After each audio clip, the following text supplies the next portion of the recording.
இல்லை அவர் ஒவ்வொரு விஷயத்தையும் இன்சிஸ்ட் பண்ணியிருக்காரு. நல்லதே சொல்லணும், நல்லதே நடக்கணும், பசங்க நல்ல வழியிலே இருக்கணும், தீய வழிக்கு போகக்கூடாது, ஒவ்வொருத்தரும் வந்து அவங்க கடமையை கரெக்டாக செய்யணும் அப்படின்னு சொல்லி நியாயமாக இருக்கணும் அப்படிங்கிறத வந்து இன்சிஸ்ட் பண்ணி திரும்ப திரும்ப திரும்ப ஒரு சமுதாயத்துக்கு சொல்லிகிட்டே இருந்திருக்காரு. நான் நலன் இன்சிடென்ட் சொல்ல நான் வந்து அப்பா நிறைய இன்சிடென்ட் சொல்லியிருக்காங்க இல்லையா, அப்போ பார்த்தா அப்பா சொல்லாத இன்சிடென்ட் எல்லாம் இவர் சொல்லுவார், புதுசாக கேள்விப்பட்டு சொல்லுவார். ஒரு இன்சிடென்ட் ரொம்ப இன்ட்ரெஸ்டிங்கான இன்சிடென்ட், அவர் சிஎம் ஆனதுக்கு அப்புறமா வந்து ஹைவேல கார், அந்த ராயப்பேட்டை ஹை ரோட்ல கார் வரிசையாக போயிட்டே இருக்கணும்.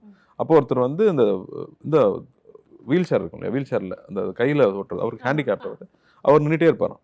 டெய்லி வண்டி போகும்போது அந்த டைமுக்கு வந்து கரெக்டாக நிற்பாராம், பார்த்துட்டு போயிடுவாராம். ஒரு நாள் ஒருத்தர் பார்த்து கேட்டிருக்காரு, ஏன் அவர் வண்டி அவ்வளோ ஸ்பீடில் போயிட்டுருக்கு, நீ பாட்டுக்கு டெய்லி வந்து நிற்கிறிய என்னையா அப்படின்னு கேட்டதுக்கு, எங்க நம்ம கோயிலுக்கு போகிறோம், சாமி நம்மளை பார்க்கணும்னா போகிறோம், நாம சாமியை பார்க்க போகிறோம் அப்படின்ட்டுருக்காரு.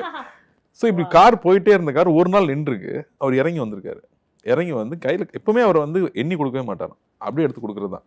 அப்படியே கத்தா காசை எடுத்து கையில் கொடுத்துட்டு, கடை வச்சு பொழைச்சிக்கோ, பிச்சை எடுக்கக்கூடாது, பீடி சிகரெட் விற்கக்கூடாது அப்படின்னு.